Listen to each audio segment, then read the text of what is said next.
Tunnel crawl. तो इसका tunnel में आप वेरिएशन कर सकते हैं।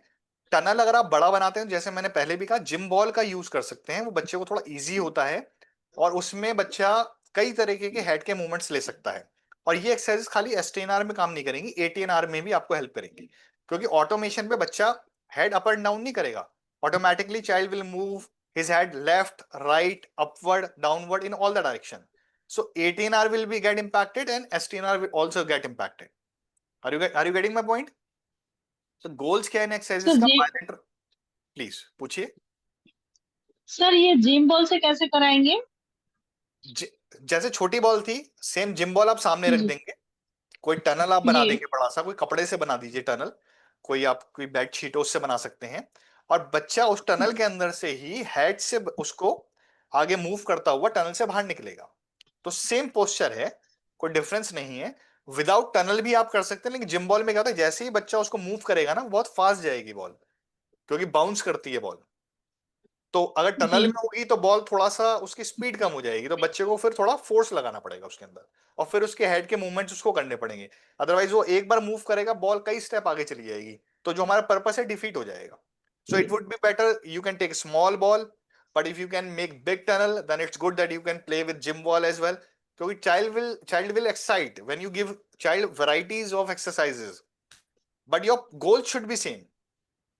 तो the strategy for sensor integration reflex integration is कि my goal should remain same, maybe I will give different different exercises, क्योंकि चाइल्ड बोर ना हो, बच्चा बोर ना हो, बच्चा परफॉर्म करे, बट मेरा गोल सेम रहेगा, मेरे गोल में चेंजेस नहीं होंगे। तो इसका देखिए गोल में क्या है, बेसिकली इस एक्सरसाइज को परफॉर्म करने का मोटर प्लानिंग बच्चे की बेटर हो, टाइमिंग बच्चे की बेटर हो, और मैंने बताया था पहले सेशन में, अब मेट्रोनॉम का यूज करें, which is very very important. जो हेड नॉट वाले क्रॉल थे, जिसमें बच्चे को हेड को अप एंड डाउन करते हो क्रॉलिंग करनी है, जैसे ही बच्चे को अपना पोस्चर चेंज करना है, अगर मेट्रोनॉम का भी यूज करेंगे साउंड का, तो बच्चे को पता लगेगा जैसे ही मेरी नेक्स्ट साउंड बीप मुझे आएगी, मुझे अपना पोस्चर चेंज करना है, उसकी ऑडिटरी प्रोसेसिंग बेटर हो जाएगी। तो मेट्रोनॉम का यूज आप सारी एक्सरसाइजेज में करें जहां जहां कर सकते हैं। ऑडिटरी प्रोसेसिंग ठीक हुए बिना बच्चा कभी भी हायर स्किल्स की तरफ नहीं बढ़ पाता। फिर हमेशा हमारी कंप्लेन रहेगी बच्चा हमारी सुनता नहीं है, बच्चा इंस्ट्रक्शन फॉलो नहीं करता, हमने कोई इंस्ट्रक्शन दी है, बच्चा उस कमांड को रिटेन नहीं कर पा रहा मेमोरी में, या वो रिटेन कर पा रहा है तो वो भूल जाता है। वो इसलिए भूल जाता है क्योंकि उसको हमने प्रैक्टिस मोड पे नहीं डाला। जितना मेट्रोनोम का आप यूज करेंगे, प्ले स्टोर पे अवेलेबल होता है, गूगल पे आपको मिल जाएगा आराम से, प्ले स्टोर पे एप्लीकेशन मिल जाएगी, फ्री ऑफ कॉस्ट होती है, कोई चार्ज नहीं होता। उतना बच्चे की ऑडिटरी प्रोसेसिंग बेटर होगी, और जितना बच्चा किसी बात को सुन के एकदम उस पर रिस्पॉन्ड करना सीख जाएगा, आपकी बहुत सारे चैलेंजेस वहां से आपके आउट हो जाएंगे। तो इसीलिए मेट्रोनॉम का यूज आप सारी एक्सरसाइजेस के अंदर करें। तो ये एक्सरसाइज विजुअल स्किल्स पे भी काम करती है, बॉडी अवेयरनेस पे काम करती है, राइट लेफ्ट साइड डिस्क्रिमिनेशन पे काम करती है, shoulder stability strength balance control upper body lower body discrimination, ये सारा इसमें कवर होता है। ये बेसिकली गोल्स भी हैं एक्सरसाइज की। वेरिएशन में आपको ऑलरेडी बता चुका हूं, तो मेरे ख्याल से वेरिएशन वो डन है, कि आप उसको एक कपड़े का टनल बना सकते हैं, then you can use therapy ball as well. Now negative sign क्या है, अगर बच्चा नहीं परफॉर्म कर पा रहा तो नेगेटिव क्या होगा वो देख लेते हैं। एंजाइटी डिस्कंफर्ट हो सकता है, बच्चा जब टनल में आता है तो बच्चे को एक कई बार एंजाइटी भी हो सकती है, क्योंकि उसको ये नहीं पता कि मैं टनल से निकलने वाला हूं। अब उसके अंदर का एनवायरनमेंट जो है वो बच्चे के लिए हो सकता है सूदिंग ना हो। अगर बच्चे की मोरो रिफ्लेक्स रिटेंड है, तो टनल के अंदर बच्चे को थोड़ा सा डिस्कंफर्ट आ सकता है, क्योंकि मोरो रिफ्लेक्स, जब भी एंजाइटी होगी या हमें क्लैरिटी नहीं होगी और हमारा सिंपैथेटिक सिस्टम एक्टिवेट होगा, तो एकदम हमें डिस्कंफर्ट और एंजाइटी के साइंस दिखने शुरू हो जाएंगे, जो टनल के अंदर बच्चे को हो जाते हैं। टनल क्योंकि डार्क भी होता है थोड़ा, बाहर के लाइट के हिसाब से कंपैरेटिवली अंदर डार्क भी होगा, तो ये सारी चीजों से बच्चा अनकंफर्टेबल भी होता है। तो ये साइन एसटीएनआर में भी आपको दिख सकते हैं। Unable to maintain balance on one arm, तो यानी वो एक साइड से या एक आर्म पे अपना बैलेंस नहीं बना पाएगा, तो जो कि एक नेगेटिव साइन हो सकता है। चैट में कुछ मैसेज आए हो, मैं देख लेता हूँ, शायद कोई पेरेंट्स कुछ कह रहे हैं, जस्ट लेट मी सी। क्लियर क्लियर, ठीक है। दिव्या कह रही है क्लियर। शाओमी का कोई फोन से है लॉगिन, वो कह रहे हैं क्लियर। ओके। आप प्लीज अगर हो सके तो प्लीज नाम से आप लॉगिन किया कीजिए, इससे मैं समझ पाऊं कि कौन से पेरेंट हमारे संग थे।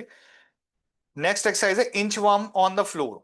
ये एक्सरसाइज बहुत अच्छी एक्सरसाइज है। मुझे लगता है कि ये बहुत सारी जो जो एनिमल वॉक्स होती हैं, उन एनिमल वॉक्स के अंदर कभी ना कभी आपने बच्चों को परफॉर्म कराई होगी। तो इसको बच्चों को एसटीएनआर के लिए भी परफॉर्म कराना है। इसका आप वीडियो देखते हैं पहले एक बार। बहुत इंपैक्टफुल एक्सरसाइज है। वैसे भी कराना है, बच्चा हाइपर एक्टिव है तो भी कराना है आपको, बच्चा इंपल्सिव रहता है तो भी कराना है आपको, बच्चा हैंड्स पे प्रेशर लेता है तो भी एक्टिविटी परफॉर्म करानी है। यानी एक्टिविटी एसटीएनआर के अलावा भी आपके मल्टीपल पर्पस सॉल्व करती है।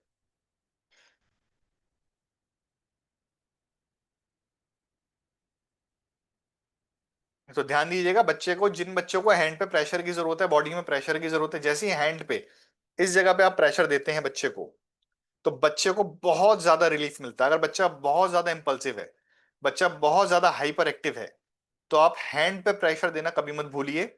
बच्चे को लाइंग पोजीशन में लेंगे और हैंड पे आप खड़े होके अपने टोस से उस बच्चे को प्रेशर देंगे। आपका बॉडी वेट बच्चे के ऊपर नहीं आता, लेकिन उसको एक अच्छा प्रेशर मिलता है जिससे वो एकदम रिलैक्स आपको मिलेगा।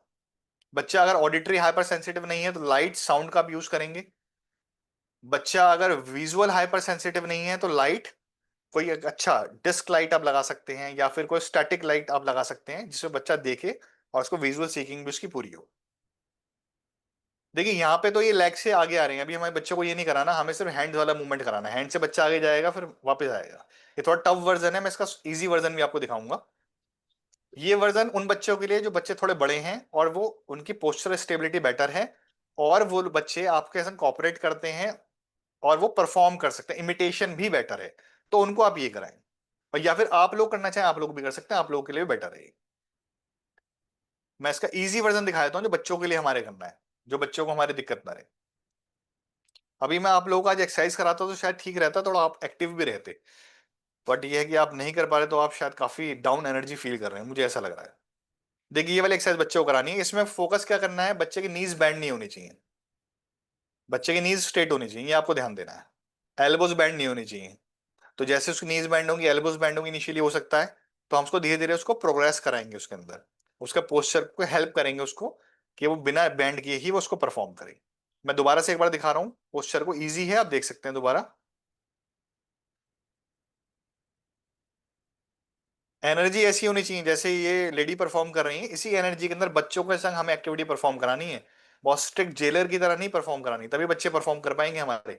जब उनको, बच्चों को लगेगा कि आप उनके संग प्ले कर रहे हैं, और बेटर है कि आप बच्चों के संग जो भी एक्टिविटी परफॉर्म कराते हैं पहले वो एक्टिविटी प्ले कीजिए बच्चे के संग, आप भी परफॉर्म करके दिखाइए। आप परफॉर्म करेंगे बच्चा कर लेगा, अकेले नहीं कर पाएगा। मैं एक सेकंड आप सब लोगों से बात करना चाहता हूँ, मैं स्क्रीन अपनी मैक्सिमाइज कर रहा हूँ। अभी भी आप मेरी स्क्रीन देख पा रहे हैं? सर ये सारी यस सर। एक्सरसाइजेस बच्चों से कैसे करवानी है, वो यस पोजीशन सर। नहीं आते तो यस कैसे सर। कराना है, यस सर गरिमा का देख पा क्वेश्चन है। गरिमा का क्वेश्चन है कि सारी एक्सरसाइज बच्चों को कैसे परफॉर्म करानी है, यही तो हमारा चैलेंज है। इसलिए मैंने कहा बच्चों के संग आप कैसे परफॉर्म कराएंगे, उसका सिंपल एक स्ट्रेटेजी होती है, अगर आप परफॉर्म करेंगे बच्चा करेगा, आप डिमांड करेंगे तो नहीं करेगा। तो डिमांडिंग नहीं होना पड़ेगा, आपको सिर्फ परफॉर्म करना पड़ेगा। सब चीजों के लिए बहुत सिंपल स्ट्रेटेजीज हैं।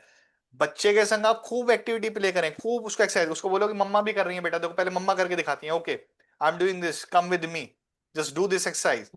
स्टेप बाय स्टेप बच्चा आपके संग करेगा।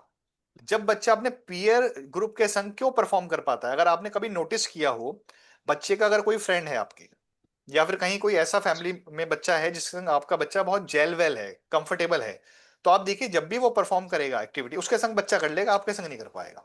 बच्चों में ही बच्चा सीखेगा, बड़ों में बच्चा कभी नहीं सीखता। तो या तो आप बड़े बन के रहिए तो बच्चा नहीं सीख पाएगा, या फिर हम बच्चे बन जाए। So the idea is very very simple, play like kid, behave like kid, exercise like kid, eat like kid.